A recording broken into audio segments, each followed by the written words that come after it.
নমস্কার বন্ধুরা, সঙ্গীতার life cycle চ্যানেলে আপনাদের সকলকেই আরও একবার স্বাগত। আজকে আপনাদের সঙ্গে শেয়ার করব ট্যাংরা মাছের তেল ঝাল। দারুণ সুস্বাদু একটি রেসিপি, আর আমি চেষ্টা করব যাতে খুব সহজভাবে আপনাদেরকে আজকের রেসিপিটি দেখিয়ে দিতে পারি। রেসিপিটি পছন্দ হলে অবশ্যই লাইক করুন, শেয়ার করুন, আর আমার চ্যানেলে আপনারা নতুন হলে চ্যানেলটিকে সাবস্ক্রাইব করে আমার পাশে থাকুন। ভিডিওটিকে সম্পূর্ণ দেখার অনুরোধ জানিয়ে আজকের রেসিপিটি শুরু করছি। কটা ট্যাংরা মাছকে ভালোভাবে ধুয়ে পরিষ্কার করে নিয়ে ম্যারিনেট করে রাখবো লবণ, হলুদ আর কাঁচা সরষের তেল দিয়ে।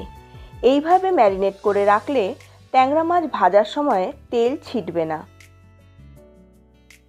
কড়াইয়ে তেল গরম করে নিয়ে এর মধ্যে সামান্য পরিমাণ লবণ ও হলুদ দিয়ে দেব। যে কোনো জিনিস ভাজার সময়ে, বিশেষ করে মাছ ভাজার সময়ে গরম তেলের মধ্যে একটু লবণ ও হলুদ মিশিয়ে দেবেন। দেখবেন মাছ ভাজার সময় একটুও তেল ছিটছে না। মাছ সবসময়ই মিডিয়াম ফ্লেমে ভাজতে হয়। মাছটাকে ভালোভাবে ভেজে তুলে রেখে দেব। ট্যাংরা মাছ একটু কড়া করে ভাজবেন, দেখবেন টেস্ট অনেক গুণ বেড়ে যাবে। মাছটা ভাজতে বসিয়ে দিয়েছি। এবার একটা বেসিক মশলা তৈরি করে নেব। এখানে নিয়েছি আদা, কাঁচা লঙ্কা চেরা, পেঁয়াজ আর রসুন। সমস্ত উপকরণগুলোকে ভালো করে পেস্ট করে নেব, তবে অবশ্যই এর মধ্যে কাঁচা লঙ্কা চেরাটা দেব না। মশলা পেশার সময়ে এর মধ্যে সামান্য একটুখানি লবণ দিয়ে নিয়েছিলাম, আর দিয়েছি হাফ চামচ রাঁধুনি আর হাফ চামচের থেকেও কম মৌরি। অন্য একটি বাটির মধ্যে ছোট চামচের 1 চামচ ধনের গুঁড়ো, জিরার গুঁড়ো আর শুকনো লঙ্কার গুঁড়ো নিয়েছি। এবার এটাকে জল দিয়ে ভালো করে গুলে রেখে দেব। এটাকে একটু ভিজতে দিতে হবে। গুঁড়ো মশলাকে এইভাবে ভিজিয়ে একটু রেখে দেবেন। এতক্ষণে মাছগুলোও ভালোভাবে ভাজা হয়ে গেছে। ট্যাংরা মাছের একটা নিজস্ব গন্ধ আছে। একটু কড়া করে ভাজলে দেখবেন এর গন্ধটা খুব সুন্দর লাগে, আর সেই কারণেই ঝোলের টেস্টও অনেক গুণ বেড়ে যায়। মাছ ভাজা হয়ে গেলে এবার মাছটাকে তুলে রেখে দেব। আমি এখানে একটু কড়াইটা চেঞ্জ করে নিয়েছি, তবে আপনারা ওই কড়াই রান্না করতে পারেন। তবে আমি মাছ ভাজার তেলটাই কিন্তু এখানে ব্যবহার করছি। তেলটা গরম হয়ে গেছে। এবার এর মধ্যে ফোড়নের জন্য একটা তেজপাতা আর একটা শুকনো লঙ্কাকে মাঝখান থেকে চিড়ে দিয়ে দিয়েছি। একটু ভেজে নিলে এর একটা সুন্দর গন্ধ বেরিয়ে আসবে। এরপর এর মধ্যে 1 চামচ কালো জিরে ফোড়নের জন্য দিয়েছি। 15 থেকে 20 সেকেন্ড ভালোভাবে নাড়াচাড়া করে নিয়ে এবার বেটে রাখা মশলাটা দিয়ে দেব, আর গুলিয়ে রাখা শুকনো লঙ্কার গুঁড়োটাও দিয়ে দেব। সমস্ত মশলাগুলোকে নিয়ে এবার ভালোভাবে কষিয়ে নেব। রান্না করার সময় আমি কখনোই গ্যাসের ফ্লেম হাইতে রাখি না। মশলাগুলো কষানোর সময়ই এর মধ্যে পরিমাণ মতো লবণ, হলুদ আর টেস্টকে ব্যালেন্স করার জন্য একটুখানি চিনি দিয়ে দিয়েছি।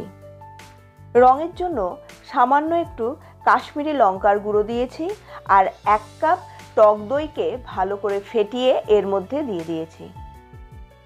এবার কম আঁচে সমস্ত জিনিসকে খুব ভালো করে কষিয়ে নিতে হবে। টক দই দেওয়া হয়েছে তাই গ্যাসের ফ্লেমটা বাড়াবো না। অনেক সময়ই হাই ফ্লেমে টক দই ফেটে যায়। লো ফ্লেমে ঢেকে ঢেকে সমস্ত মশলাটাকে ভালোভাবে কষিয়ে নেব। সব শেষে দিচ্ছি টমেটোগুলোকে। এতে টমেটোগুলো রান্নাও হয়ে যাবে, আবার একদমই গলে যাবে না। এরপর এর মধ্যে 3টে ছোট এলাচকে ফাটিয়ে দিয়েছি, আর ছোট চামচের হাফ চামচ দারচিনির গুঁড়ো দিয়ে দিয়েছি। আবারও সমস্ত মশলাটাকে খুব ভালো করে কষিয়ে নিতে হবে ঢেকে ঢেকে। মশলাটা খুব ভালোভাবে কষানোর সঙ্গে সঙ্গেই ওপরে তেল ভেসে উঠবে, আর এই সময়ের মধ্যেই দেখবেন টমেটোটা নরমও হয়ে গেছে। ভালো করে সবটাকে মিশিয়ে নিয়ে এবার এখানে 1 কাপ মতো গরম জল দিয়ে দিয়েছি। ট্যাংরা মাছের এই রেসিপিতে ঝোল একটু কমই ভালো লাগে। সামান্য ঝোল দিয়ে ঢেকে রেখেছি। ঝোলটা যখন ফুটে উঠবে এবার এর মধ্যে ভেজে রাখা সমস্ত মাছগুলোকে দিয়ে দেব। ভালোভাবে সবগুলোকে নাড়াচাড়া করে মিশিয়ে নেব, এবং আবারও এটাকে ঢেকে রেখে দেব 2 থেকে 3 মিনিটের জন্য। ভালোভাবে লো ফ্লেমে এটাকে ফুটিয়ে নেব। এই সময় অবশ্যই গ্যাসের ফ্লেমটাকে একটু লোতে রাখবেন। বন্ধুরা, আমার রেসিপি কিন্তু কমপ্লিট। আর দেখুন এটা কি অসাধারণ লাগছে দেখতে, আর এর টেস্ট সত্যি অতুলনীয়। সবশেষে এর মধ্যে চিড়ে রাখা কাঁচা লঙ্কাগুলো আর কিছুটা ধনেপাতাকে একদম কুচিয়ে দিয়ে দেব। গ্যাসের ফ্লেমটা অফ করে এবার ঢেকে রেখে দেব 10 থেকে 15 মিনিটের জন্য। দেখুন বন্ধুরা, আজকের রেসিপি কিন্তু অসাধারণ লাগছে দেখতে। আপনাদের যদি আমার আজকের রেসিপি পছন্দ হয় তাহলে কমেন্ট বক্সে এসে জানাতে কিন্তু ভুলবেন না। ভালো লাগলে লাইক করুন, ফ্যামিলি মেম্বার্স ও বন্ধুবান্ধবদের সঙ্গে রেসিপিটিকে শেয়ারও করে নিতে পারেন। আর আপনারা যদি আমার চ্যানেলে নতুন হন, চ্যানেলটিকে সাবস্ক্রাইব করে পাশের বেল বাটনের অলে ক্লিক করে দিন, যাতে আমার প্রতিটি নতুন রেসিপির নোটিফিকেশান আপনাদের কাছে পৌঁছে যায় সবার আগে। আপনাদের সঙ্গে দেখা হচ্ছে পরবর্তী আরও একটি নতুন রেসিপি নিয়ে। ততক্ষণের জন্য সুস্থ থাকুন, ভালো থাকুন এবং রেসিপিগুলোকে একবার হলেও বাড়িতে ট্রাই করে দেখুন।